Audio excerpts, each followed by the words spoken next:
Do you ever get a little bit tired of life? Like you're not really happy, but you don't want to die.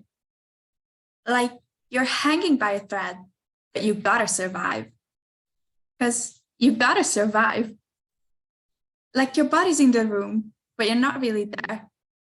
Like you have empathy inside, but you don't really care. Hi, my name's Haga, and these were direct quotations from Ambi Hod's song, Numb Little Bug.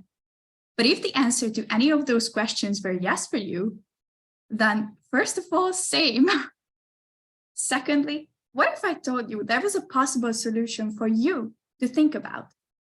A couple of years ago, I was experiencing an all-time low in my life where I felt like everything was hopeless and pointless, and that I wouldn't amount to anything. Everything felt like it was too much and not enough at the same time. It was like I was going crazy.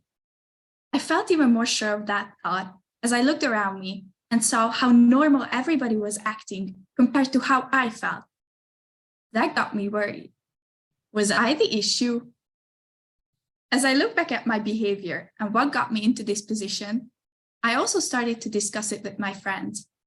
I asked if they experienced anything similar to this. Their answer was instantaneous. Yes. That shocked me. But they were all so well adjusted, I thought. They seemed okay, happy even. So I asked them, what do you do to stop feeling that way? They just stared at me like I was stupid. Nothing, they said. Nothing? How can that be? Nothing was not the solution I wanted, which is why I decided to start looking for one. And what I found is that it's not just me or my friends who feel this way. It's sort of everyone. Looking at some of the graphics I could find on the internet, like this one, it was quite easy to tell how damaging stress is for a teenager. I mean, just take this one for example. 46% of people who reported feeling stressed also stated that it caused them to have an unhealthy or irregular diet. 29% of people's drinking habits worsened because of stress, and 16% of people started smoking more intensively. And so far, we've only talked about the behavioral changes, but let's look at some of the psychological effects. 51% of people reported feeling depressed because of stress. 61% reported feelings of anxiousness. 16% admitted to self-harming due to stress, and 32% revealed that it caused them to have suicidal thoughts. And finally, 37% of people said that it made them feel lonelier. So, what should we do? Should we just admit defeat? Well, to give you a short answer, no, we should not admit defeat. First, the important thing to understand is that burnout occurs when you're put under so much stress that your body simply collapses under the weight of it.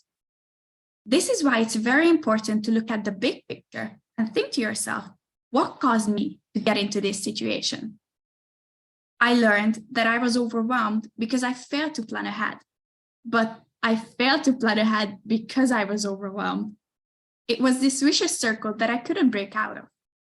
And as I was experimenting with ways to escape, I realized that before planning even comes into the picture, you should identify the triggers that cause your sadness, stress, or panic. So let me give you a breakdown of that. The first thing you should do if you feel like your stress is getting out of control is ask yourself, what's causing me to be so stressed? Is it school, work, social life, not enough sleep?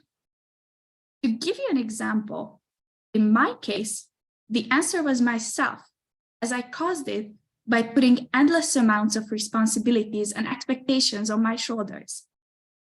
So the next thing I did was figure out a way to make this stop.